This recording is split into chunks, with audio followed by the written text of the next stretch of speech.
Halo, balik lagi sama gue Aca. Dan seperti yang udah dilihat di judul dan juga thumbnail, gue akan bikin khusus penjelasan tentang kenapa gue tidak merekomendasikan teman-teman yang sedang mendaftar CASN, baik itu CPNS ataupun P3K, untuk belajar hanya dari butir soal saja. Ya, gue bikin video ini karena tergelitik dengan salah satu komen yang gue dapet di salah satu konten gue. Waktu itu gue bikin konten tentang materi apa yang harus dipelajari untuk SKB. Dan di salah satu komennya itu ada yang minta gue untuk bikin soal CAT untuk analis kebijakan gitu. Dan akhirnya gue balas gitu kan. Seperti yang udah bisa dilihat, gue bilang, duh males amat, kan udah dibilang di awal video, buat yang ngarepin gue bahas soal, bisa di skip aja karena gue tidak akan bahas soal dan silahkan belajar dari channel lain gitu. Nah, tapi kemudian yang bersangkutan ini malah mengeluarkan kata-kata yang kurang pantas. Untuk itu, izinkan gue yang tidak seberapa pintar ini untuk menjelaskan kenapa gue tidak merekomendasikan kalian hanya belajar dari butir soal saja. Ini salah satu alasan kenapa sampai kapanpun gue tidak akan mau bikin atau bahas materi soal butir soal CPNS ataupun P3K di channel YouTube gue. Ini udah gue bukain, ada dari website resminya Kemenpan RB terkait dengan serah terima naskah soal untuk pengadaan ASN tahun 2024 ini. Bisa kita lihat di bawah beritanya, ini ada di paragraf kedua sudah disebutkan bahwa naskah soal tersebut, naskah soal CASN, disusun oleh 180 penulis dari 38 perguruan tinggi dari konsorsium perguruan tinggi, serta pendampingan dan penjaminan mutu oleh Pusat Asesmen Pendidikan Kemendikbudristek, dan dilakukan telaah bahasa oleh Badan Pengembangan dan Pembinaan Bahasa. Dari sini aja tuh eh, udah kelihatan gitu kompleksnya bikin soal untuk seleksi CASN itu seperti apa, dan gue tidak punya kompetensi itu. Itu alasan utama kenapa gue tidak akan pernah mau untuk buat dan bahas butir soal di channel gue. Bikin soal itu butuh kompetensi tertentu dan bahkan ada sertifikasi tertentu. Bahkan setahu gue di prodi psikologi itu ada mata kuliah sendiri yang ya satu mata kuliah dibahas satu semester atau 6 bulan gitu kan, khusus untuk membuat instrumen uji kompetensi termasuk bikin butir soal itu gitu loh. Jadi nggak bisa sembarangan gitu ya kita menerka-nerka, oh nanti soal yang keluar kayak gini atau kayak gitu, karena ya itu dia gitu loh, belum tentu kalau gue bikin butir soalnya, soal itu yang akan keluar. Lagi pula, sekali lagi gue tekankan, gue tidak punya kompetensi untuk membuat soal itu. Entah dari penyusunan dari tata bahasa ataupun teknik penyusunannya, itu gue tidak punya kompetensinya. Jadi daripada gue sok tahu, ya mendingan ya nggak usah gitu. Selain itu, bentuk butir soal itu tuh sangat banyak dan bervariasi gitu ya. Belum tentu eh, soal yang akan keluar itu bentuknya pilihan ganda. Bisa aja studi kasus atau esai gitu ya. Jadi bingung juga kan gitu kalau misalnya memang harus bikin, masa bikin semua contoh butir soal kan agak repot juga gitu kalau menurut gue gitu. Kemudian setelah buat bikin soal gitu ya, itu harus melewati serangkaian uji validitas untuk bikin soal itu memang benar-benar ini bisa nggak dipakai untuk menggali kompetensi seseorang gitu loh. Jadi nggak cuma kita bikin soal terus diujikan sudah pasti, itu tuh ada tekniknya semuanya gitu loh. Dan ya sekali lagi gue tekankan kalau gue nggak punya teknik itu gitu loh. Jadi yang berharap untuk bisa belajar dari contoh soal di channel gue, mohon maaf sekali kalian gak akan pernah nemuin gue untuk membahas soal atau materi CPNS dalam bentuk butir soal gitu. Silahkan kalian belajar dari channel YouTube lain yang mungkin memang mereka lebih kompeten.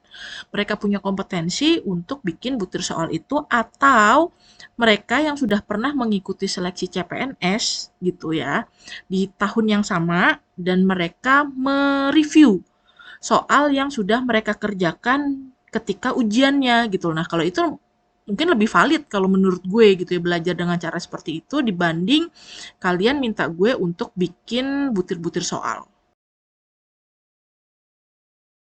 Gue rangkumkan 3 kesalahan terbesar ketika orang cenderung belajar dari butir soal saja. Dan ini pernah gue alami juga dulu gitu. Makanya gue tidak ingin kalian mengalami atau melakukan kesalahan yang sama dengan yang gue lakukan dulu. Yang pertama, kalian akan cenderung menghafal butir soal. Jadi ketika kalian dapat butir soal yang berbeda, contoh soal yang berbeda, itu kalian akan bingung gitu. Terus kedua gitu, kalian tidak akan paham gimana konsep besar materinya itu seperti apa gitu loh. Kalau untuk di soal SKB, kalian nggak akan paham gitu. Sebenarnya apa sih yang mau digali dari seleksi tersebut gitu. Teruntuk soal SKB itu kan seharusnya kalian bisa menunjukkan bahwa kalian punya kompetensi yang dibutuhkan di jabatan tersebut gitu loh. Jadi ya kalian jangan cuma belajar dari butir soal aja, karena butir soal itu tidak bisa menunjukkan keahlian kalian untuk berada di jabatan tersebut. Simpelnya kayak gitu loh. Jadi makanya menurut gue terutama untuk SKB jangan hanya terpaku untuk butir soal saja. Dan juga yang ketiga, belum tentu kalian dapat soal yang sama persis gitu loh. Untuk SKB bisa jadi substansinya berbeda walaupun tugas jabatannya sama, bisa jadi juga butir soalnya berbeda. Misal untuk soal SKD aja deh ya, biar lebih gampang. Untuk soal SKD, misalnya untuk TIU gitu, intelijensia umum. Itu misalnya, soal itu kan jumlahnya ada ratusan sampai jutaan butir soal dan itu selalu diupdate tiap tahunnya.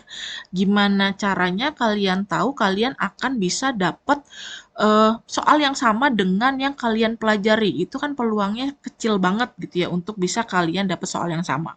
Misal si A, walaupun dia mereview, oh gue tadi ikut seleksi CPNS, dapat soalnya itu dapat rumus soal luas kubus gitu. Nah, belum tentu kalian dapatnya rumus soal luas kubus juga gitu. Bisa jadi kalian dapat rumus volume tabung atau lingkaran.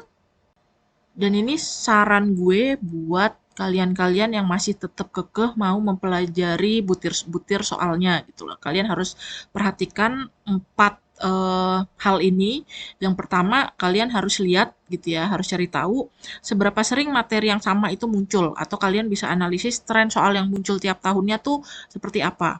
Kemudian kalian bisa pelajari kebutuhan waktu kalian untuk menjawab soal, karena kan dengan soal sebanyak itu kalian punya waktu yang sangat terbatas gitu loh. Jadi kalian harus bisa mempelajari gitu ya. Untuk soal yang panjang, oh kalian butuh waktu berapa lama, untuk soal yang pendek kalian harus butuh waktu berapa lama gitu. Dan dengan begitu kalian nih bisa terbiasa mengerjakan soal dengan cepat dan tepat gitu.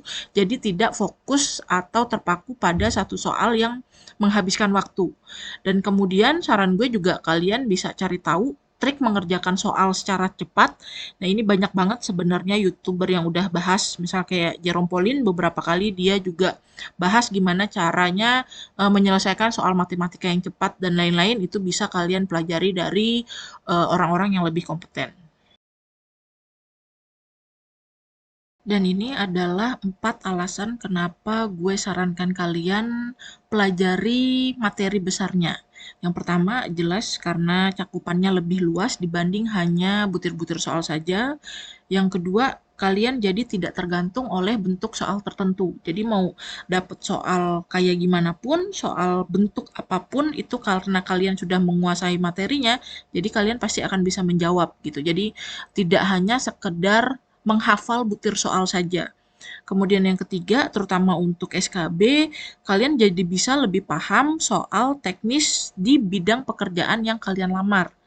Seperti itu.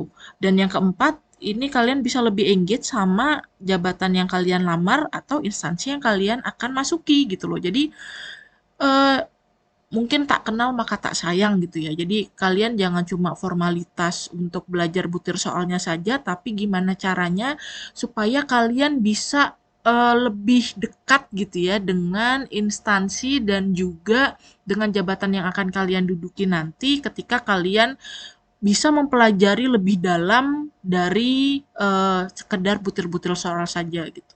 Oh ya, dan kalian bisa cek di video-video gue, di konten-konten gue di channel ini, gue tidak pernah memaksakan atau meminta orang-orang untuk subscribe channel gue ini. Channel gue ini murni gue dedikasikan sebagai perantara gue untuk membagikan ilmu atau hal-hal yang menurut gue punya dan bisa bermanfaat buat orang lain gitu loh. Jadi yang ngerasa channel gue ini bermanfaat dan kemudian subscribe, ya alhamdulillah gue ucapkan terima kasih banyak.